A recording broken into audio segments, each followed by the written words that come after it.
I can't wait to have you all to myself. We need to hasten up the plan and get your wife to sign over control to you. I'm working on it. Soon, baby. What are you doing? Checking up on your wife. Seems like you are enjoying this. You are evil.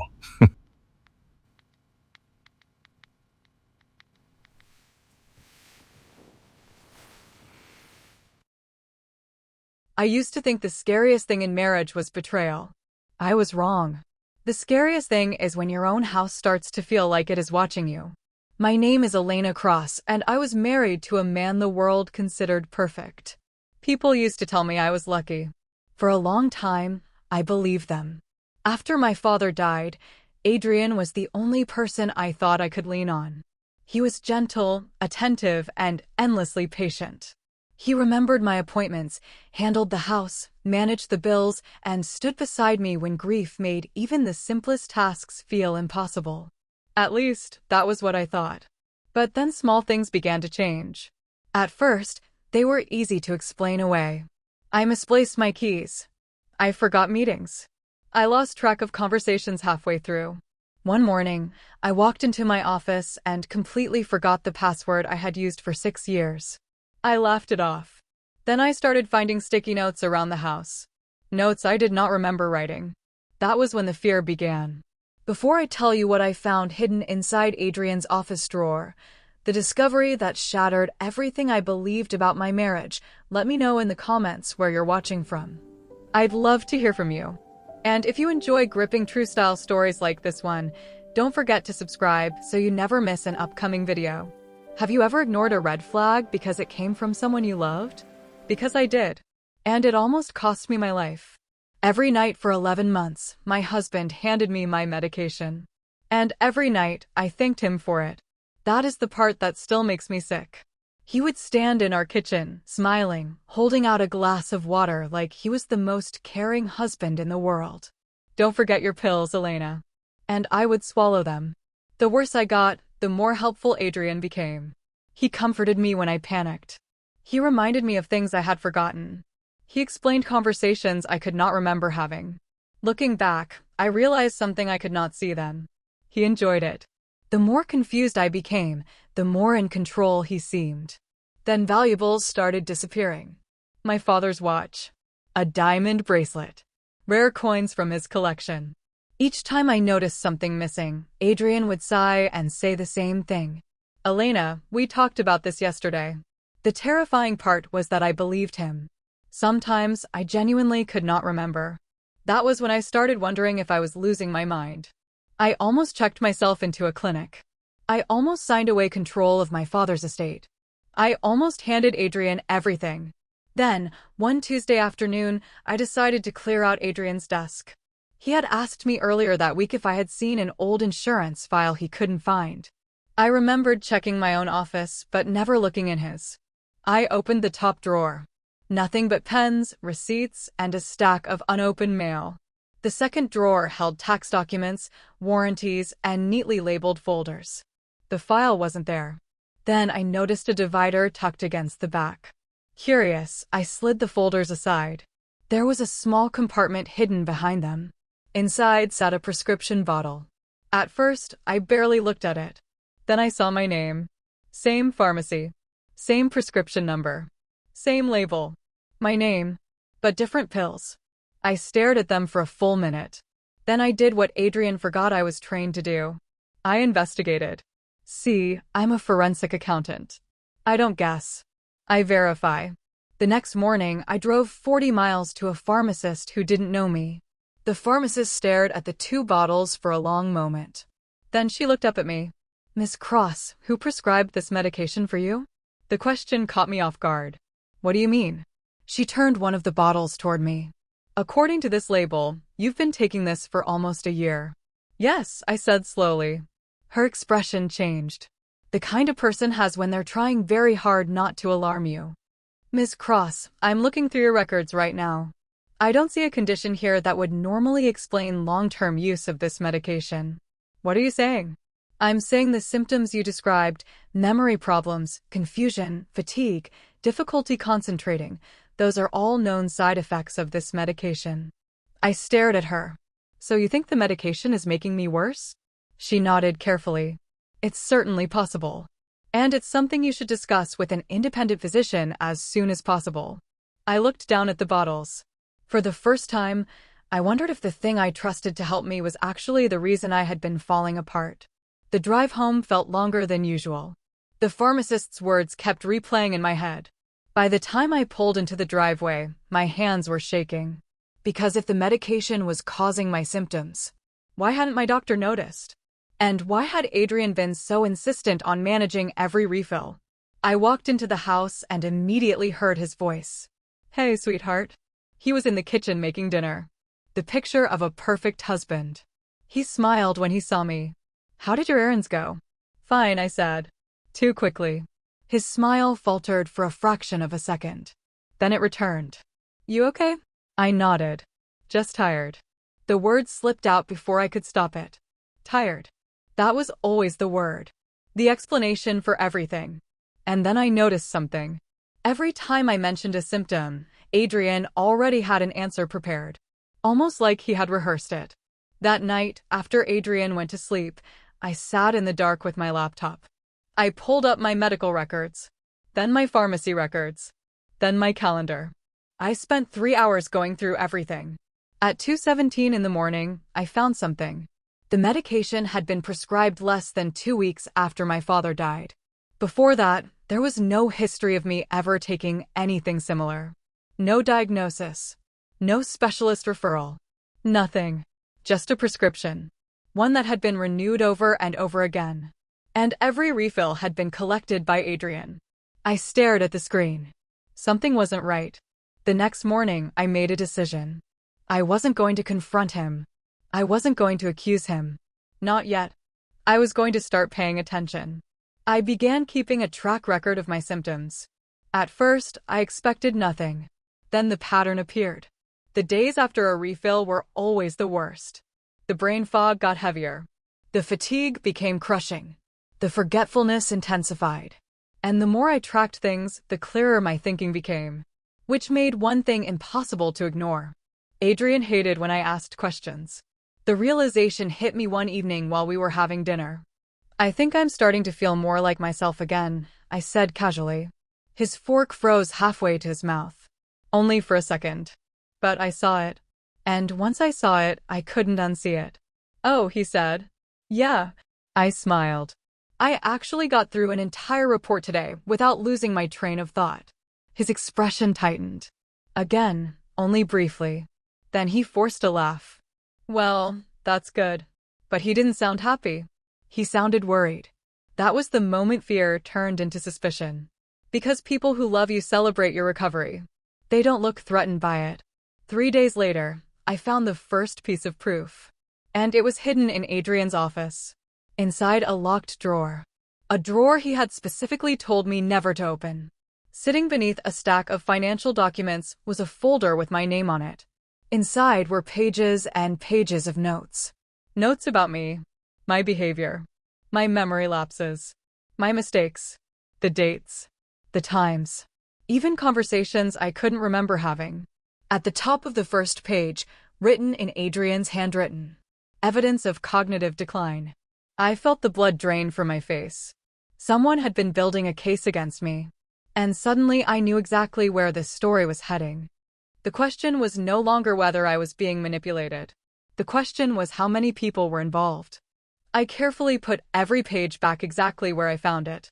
Then I closed the drawer, locked it, and walked away. That night, I barely slept. The next morning, my phone rang. It was Mara, my best friend. Coffee, she asked cheerfully. Sure. An hour later, we were sitting in our usual cafe. How are you feeling? She asked. There it was again. That question. Everyone kept asking it. Not how are you? How are you feeling? As if they were tracking something. Measuring something. I'm okay, I said. Mara smiled. You sure? Why wouldn't I be? She stirred her coffee. I don't know. Adrian says you've been struggling lately. Adrian says. Not you've seemed different. Not I've noticed. Adrian says. Interesting. I forced a laugh. He worries too much. For a split second, Disappointment flashed across her face. Then it disappeared. So you haven't had any memory issues recently? There it was. Again. Not concern.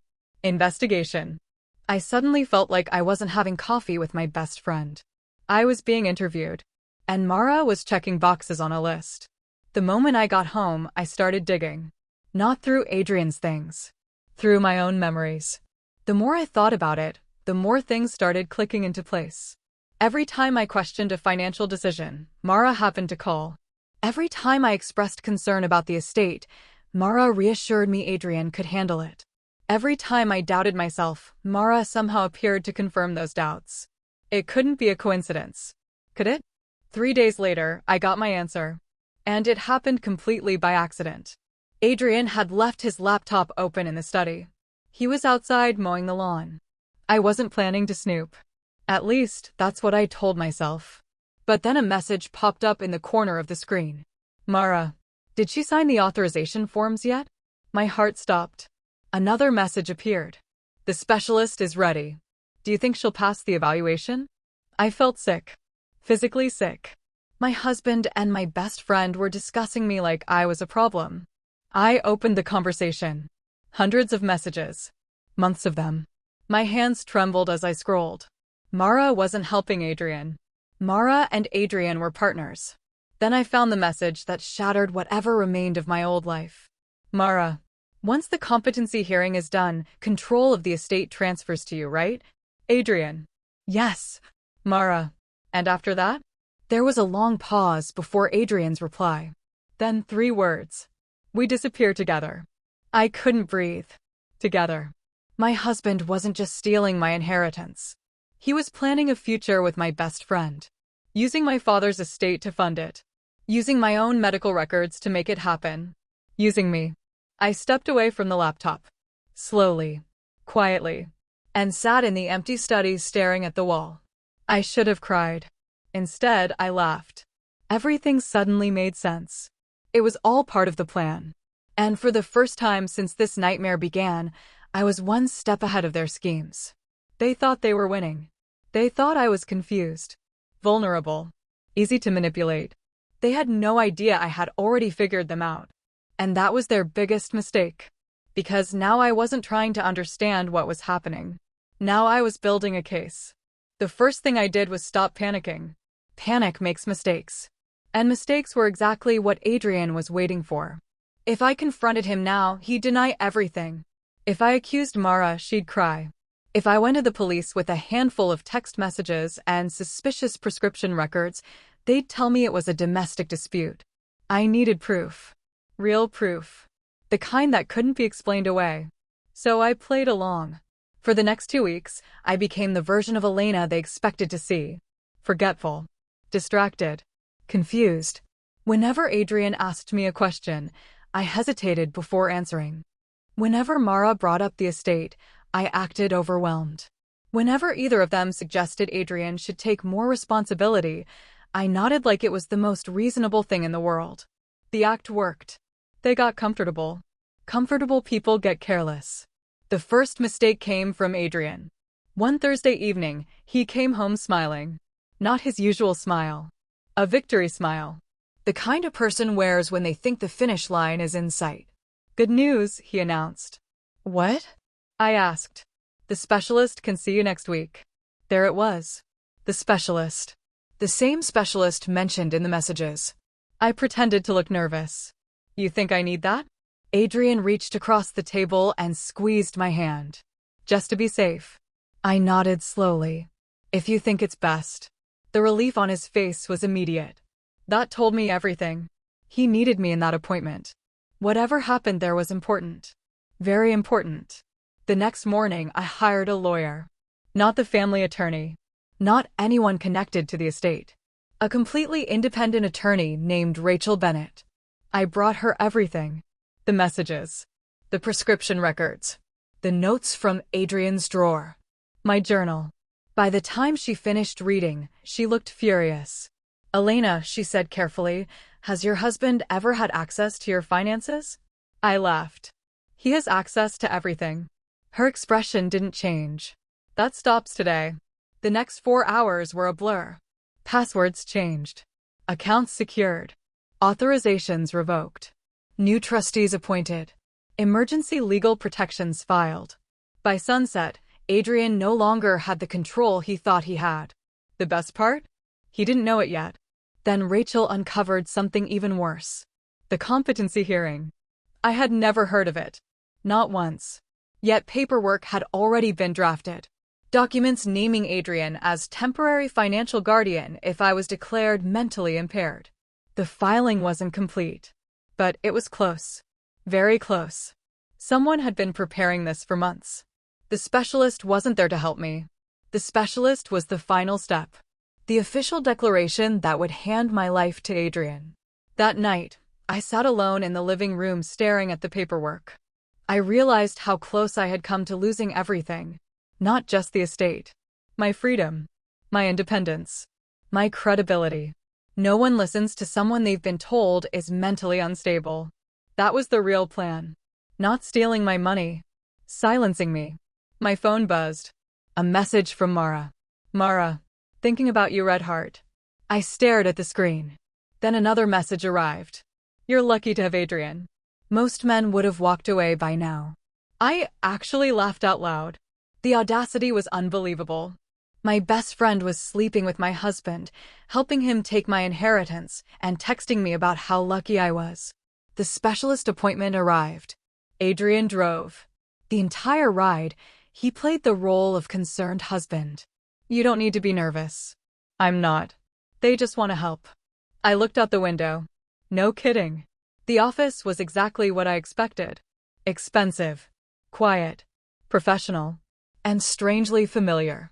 Almost like everyone already knew who I was. A receptionist greeted us by name. Not my name. His. Good morning, Mr. Cross. Mr. Cross. Not Mrs. Cross. Interesting. Very interesting. Then the receptionist handed Adrian a clipboard. Not me. Adrian. He filled out most of the paperwork himself. I watched. And I smiled. Because hidden inside my purse was something Adrian didn't know about. A recorder. And waiting across the street in a coffee shop was Rachel. My lawyer. The appointment hadn't even started yet. And already Adrian was making mistakes. Big mistakes. The kind that would eventually destroy him. The appointment lasted 42 minutes. 42 minutes that changed everything. At first, Dr. Mercer seemed perfectly normal. Professional. Polite. Friendly. But then the questions started. Not questions about my health. Questions about my finances. My father's estate. My ability to manage money. How often I reviewed bank statements. Whether I felt overwhelmed by responsibility. I glanced at Adrian. He was sitting quietly in the corner. Watching. Waiting. Almost like he had heard these questions before. Halfway through the appointment, Dr. Mercer asked something strange. Do you ever feel incapable of making important decisions? Before I could answer, Adrian spoke. All the time. I looked at him. The doctor looked at him too. Neither seemed surprised. That was the moment I knew. This wasn't an evaluation. It was a performance. And everyone already knew their lines. I let them continue. I answered carefully. Calmly. Clearly. The more they pushed the narrative that I was confused, the more composed I became. By the end of the session, Dr. Mercer looked frustrated. Which was exactly what I wanted. Because people expecting a broken woman don't know what to do when she isn't broken. As we stood to leave, the doctor smiled. We'll be in touch. I smiled back. I'm sure you will. The moment we got outside, Adrian relaxed. Like a man who believed the hardest part was over. He even took me to lunch afterward. Celebrating. Though he didn't know it yet. The person who should have been celebrating was me. That evening, Rachel called. You're not going to believe this. I sat upright. What happened? The recorder picked up everything. My pulse quickened. Everything. Everything. Then she paused. And Elena. I dug deeper into Dr. Mercer. I didn't like the sound of that pause. What did you find? His clinic has been involved in 3 previous competency disputes. My jaw dropped. And? In every single case, the primary beneficiary was a spouse. Silence. Then Rachel continued. And two of those spouses were represented by the same attorney. The room suddenly felt colder. You're saying this has happened before? I'm saying I don't think you're their first target. I sat there staring at the wall. This was bigger than Adrian. Bigger than Mara. Bigger than my inheritance. How many people had lost everything because of this? How many families had been destroyed? How many victims had actually been declared incompetent? This wasn't just greed. It was a business. And businesses leave paper trails. Over the next week, Rachel and I worked nonstop. We followed bank records, emails, corporate filings, medical referrals. Every document uncovered another connection, another lie, another piece of the puzzle. Then we found the transfer, a payment, $25,000, from a consulting company owned by Mara, to an account controlled by Dr. Mercer. The date? 3 weeks before my appointment. I stared at the screen. There it was. The proof. Not suspicion. Not theory. Proof. The specialist wasn't independent. He was being paid. And suddenly the entire scheme started collapsing. Rachel immediately forwarded everything to investigators. All of it. Then we waited. And that's when Adrian made the biggest mistake of all. He got impatient. 2 nights later, he came home carrying a folder. A thick one. He set it on the kitchen table. We need to talk. I looked at the folder. Then at him. What about? His smile looked forced. Tough decisions. My heart pounded. This was it. The moment they had been working toward. He opened the folder. Inside were legal documents, guardianship forms, financial authorizations, temporary powers of attorney. Everything. Months of planning reduced to a stack of paper. You don't need to worry about any of this, Adrian said gently. I'll handle everything. The same line. The same lie. Over and over again. I flipped through the pages. Then I stopped. One signature line. My name. Adrian pushed a pen toward me. His eyes practically glowing. Just sign. For a second, neither of us moved. Then I looked up. Straight into his eyes, and I saw something I had never noticed before. Not concern. Not love. Not patience. Greed. Pure greed. The mask was finally slipping. What's wrong? He asked.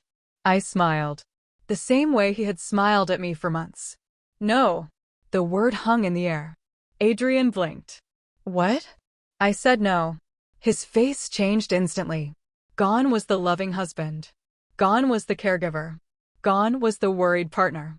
What remained was a man who had just watched a fortune slip through his fingers. You don't understand, he said sharply. Oh, I understand perfectly. And I remember everything. For a few seconds, neither of us spoke. Adrian just stared at me, trying to figure out how much I knew. Then he smiled. A desperate smile. Elena, he said softly. I think you're misunderstanding. No. His smile vanished. No more explanations. I stood up from the table. No more concern. No more specialists. No more paperwork. His jaw tightened. You've been under a lot of stress. There it was. The script. The same script he had been reading from for almost a year. Only this time it didn't work. I laughed. What's funny? He asked. You. His face darkened. I spent months thinking I was losing my mind. I pointed at the folder. And now I know exactly who was trying to convince me of that. The room went silent. Then something happened that I never expected. Adrian got angry. Not scared. Not defensive. Angry. Because manipulative people hate losing control. You have no idea what I've done for you, he snapped. There it is. What? The real you. His face twisted. For months, I had only seen glimpses of it. Tiny cracks in the mask.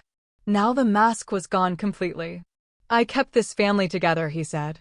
I protected everything your father built. I stared at him. You mean everything you wanted to steal? Adrian looked genuinely shocked. Because I wasn't supposed to know. Not yet. Not ever. Then his phone rang. The screen lit up. Mara. The color drained from his face. And that was all the confirmation I needed. I smiled. Go ahead. He didn't move. Answer it. His hand slowly picked up the phone. I could almost hear his heart racing. He knew. He finally knew. The game was over. The phone stopped ringing. A text message appeared. I saw his eyes widen. Then another. And another. Whatever Mara was saying wasn't good. Something wrong? I asked. He stood up so fast his chair nearly tipped over. I need to go. Of course he did. Because somewhere across town, Mara had just learned what he hadn't. The walls were closing in. He rushed toward the front door. I followed. Not because I wanted to stop him. Because I wanted to watch. Halfway to the driveway, flashing blue lights appeared at the end of the street. One patrol car. Then two. Then three. Adrian stopped walking. No, he whispered. I looked at the police vehicles. Then at him. Then back at the vehicles. And smiled. Rachel had moved faster than I expected. The officers stepped out. One approached Adrian directly. Mr. Cross. He didn't answer. The officer repeated the question. Mr. Adrian Cross? Adrian finally nodded. The officer produced a document. We have a warrant. The officers escorted him toward a patrol car. Halfway there, he turned around. His eyes locked onto mine. For months, I had imagined this moment. I thought I'd feel victorious. Instead, I felt relieved. Deeply relieved. I wasn't fighting anymore. I was free. As Adrian was placed into the back seat, another vehicle pulled up. A black sedan. Rachel stepped out. She walked over and stood beside me. It's over, she said. No. Rachel looked at me. No? I shook my head. Not yet. There was one person missing. Mara. Rachel nodded. We'll find her. But we didn't have to.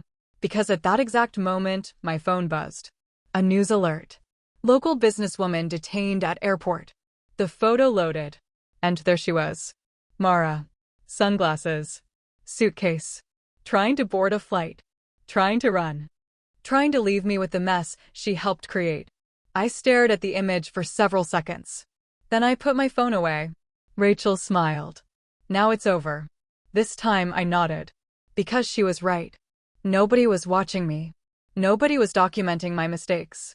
Nobody was waiting for me to fail. The people who spent a year trying to convince me I couldn't trust my own mind had made one fatal mistake. They underestimated it.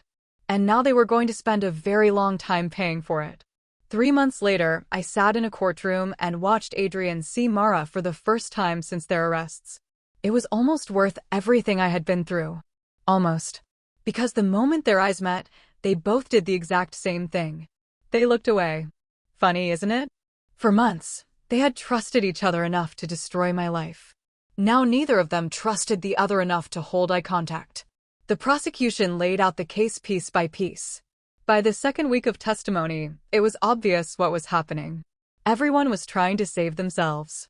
Adrian blamed Mara. Mara blamed Adrian. Both blamed Dr. Mercer. Dr. Mercer blamed his staff. The entire conspiracy collapsed like a row of dominoes. Nobody wanted to go down alone. The most satisfying moment came when the prosecutor displayed one particular text message on the screen. Mara. Once she's declared incompetent, everything becomes easier. The courtroom went silent. Then another message appeared. Adrian. By this time next year, none of this will be her problem anymore. I watched the jury. Several of them visibly winced. Good. Because now, people were seeing what I had lived through. After months of delays, motions, and hearings, the verdict finally arrived. Guilty. On every major count. Adrian didn't react. At least not at first. He just sat there staring straight ahead, like a man whose future had been erased. Then the judge announced the sentence. That's when the reality finally hit him. The confident husband. The charming caretaker. The man who thought he was the smartest person in every room. Gone. Just gone. In his place sat a frightened man realizing he would spend years paying for what he had done. Mara cried. Dr. Mercer looked physically ill. I felt nothing. And that surprised me. I had imagined this moment. I thought it would feel like revenge. It didn't. It felt like closure. There's a difference. Revenge keeps you connected to the people who hurt you. Closure lets you leave them behind. A few weeks later, I returned to the lake house. The same place my father used to bring me every summer. The same place I almost lost because of Adrian. The water was calm. The air was cold. Just silence. The good kind. I spent the afternoon sorting through some of my father's old belongings. Photographs, letters, documents, memories. Near the bottom of one box, I found an envelope with my name on it. My father's handwriting. I smiled immediately. He had been gone for almost 2 years. Yet somehow he always found a way to show up exactly when I needed him. Inside was a short note. Only a few sentences. But it stopped me cold. Elena, if you're reading this, life has probably become more complicated than either of us would have liked. So, let me remind you of something. People will try to tell you who you are. Don't let them. Especially the ones who benefit from you believing them. Trust your judgment. Trust your character. And when the noise gets loud, remember who you were before someone tried to convince you otherwise. Love. Dad. I must have read it 10 times. Maybe 20. Then I folded it carefully and slipped it back into the envelope. Because he was right. The worst thing Adrian tried to steal wasn't my inheritance. It wasn't the estate. It wasn't the money. It was my confidence in myself. He wanted me to doubt my memories, my instincts, my decisions. He wanted me to believe I needed him. That's what made the scheme so dangerous. The slow, deliberate effort to make me stop trusting my own mind. I walked down to the dock just before sunset. The same dock where my father used to sit for hours. The same dock where I had spent countless summers growing up. I brought a cup of tea with me. A simple cup of tea. Nothing hidden. Nothing suspicious. Just tea. I sat there watching the sun sink below the trees. A text message buzzed on my phone. It was Rachel. How's the lake house? I smiled and typed back. Peaceful. A few seconds later, she replied. Good. You deserve peaceful. I looked out across the water. Then I set the phone down. Because she was right. I did deserve peaceful. The people who tried to convince me I was broken had failed. The people who tried to take my future had failed. And the woman sitting on that dock wasn't the same woman who had walked into a pharmacy months earlier wondering if she was losing her mind. She knew exactly who she was now. And nobody would ever take that away from her again. The sun disappeared below the horizon. The lake turned gold, then silver, then dark. I took one last sip of tea and stood. Tomorrow there would be work to do. People to help. Dreams to support. A life to keep living. A good life. And that's how this story ends. Not with revenge. Not with anger. Not with another confrontation. But with something far more valuable. Freedom. The freedom to trust myself. The freedom to move forward. The freedom to leave the past exactly where it belongs. Behind me, the tea in my hands was just tea. The thoughts in my head were my own. The future in front of me belonged to no one else. And for the first time in a very long time, that was more than enough.